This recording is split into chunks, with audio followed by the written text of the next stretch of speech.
महाराज तीर्थ यात्रा में निकले थे। मैत्रेय जी से ये सत्संग हुआ। विदुर जी ने मैत्रेय जी से कहा, हे महायोगिन, आपकी हमारे ऊपर बड़ी करुणा हुई।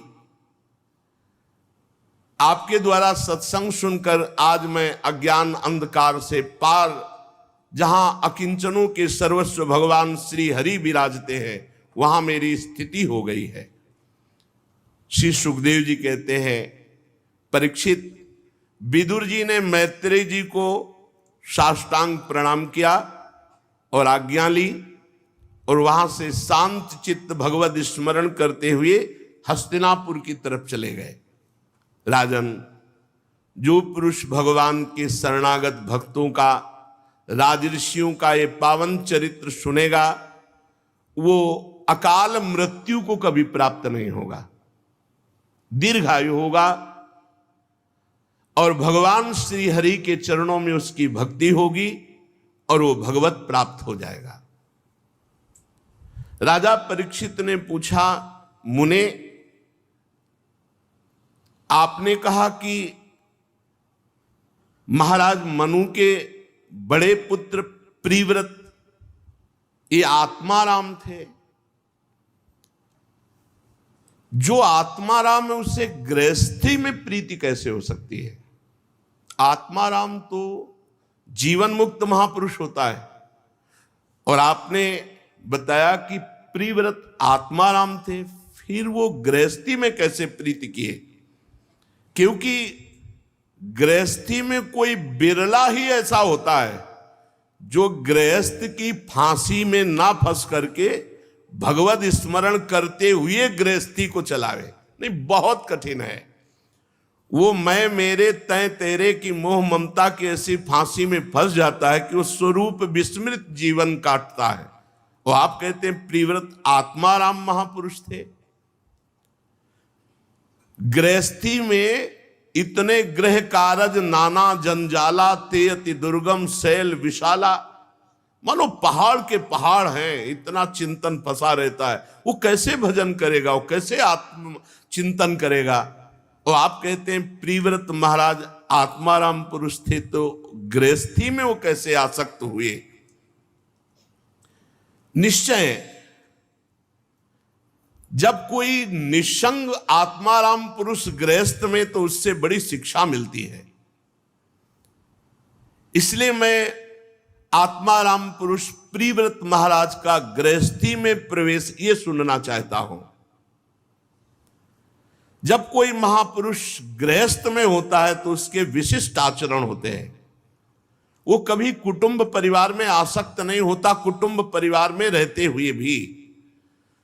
तो मुझे इस बात का बड़ा संदेह कि आत्माराम पुरुष होकर ब्याह किया, स्त्री प्रेम के बिना पुत्र कैसे हो सकते हैं? स्त्री प्रेम, पुत्र प्रेम और आत्माराम ये बनता नहीं है।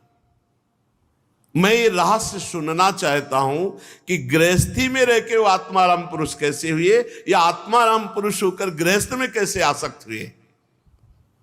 श्री सुखदेव जी ने कहा, बाढ़ मुक्तम भगवत उत्तम श्लोकस्य श्रीमच्चरणारविंद मकरंद रस आवेशित चेतसो भागवत परमहंस दैत कथाम किंचिदंतराय विहिताम स्वाम शिव तमाम पदवीम न प्रायेण हिन्वंती।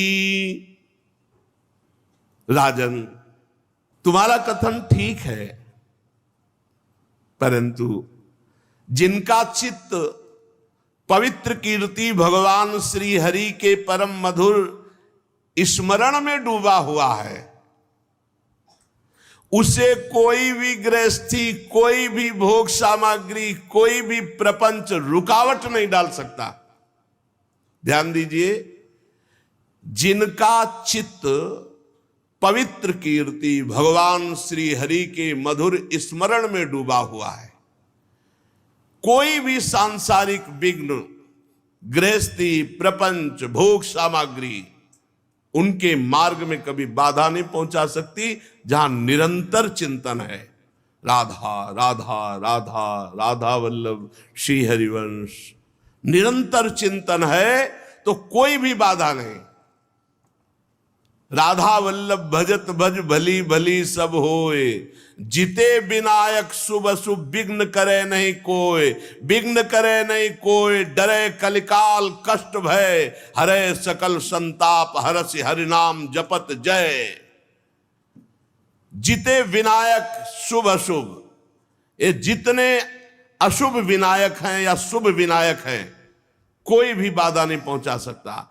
कलिकाल डरता है उससे जिसके हृदय में निरंतर नाम जप चलता है, कोई प्रपंच उसे बाधा नहीं पहुंचा सकता। जिनका चित्त पवित्र कीर्ति भगवान श्री हरि के सुमिरन में हर समय, तो ये गृहस्थी प्रपंच भोग कोई भी बाधा नहीं पहुंचा सकते। भगवत भक्त परमहंसों के प्रिय श्री कृष्णचंद्र जी उसके समस्त बाधाओं को बाहर अंतर दोनों जगह नष्ट करते रहते हैं। किनकी?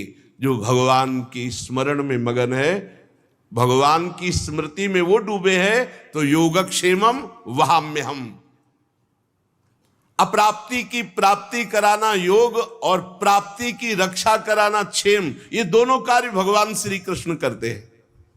उपासक अपने कर्तव्य का पालन और भगवान से जुड़े रहना, कभी कथा सुन रहे, कभी सेवा कर रहे, कभी कर्तव्य पालन कर रहे, कभी नाम कीर्तन कर रहे, कभी नाम जप, ये सब भजन ही है।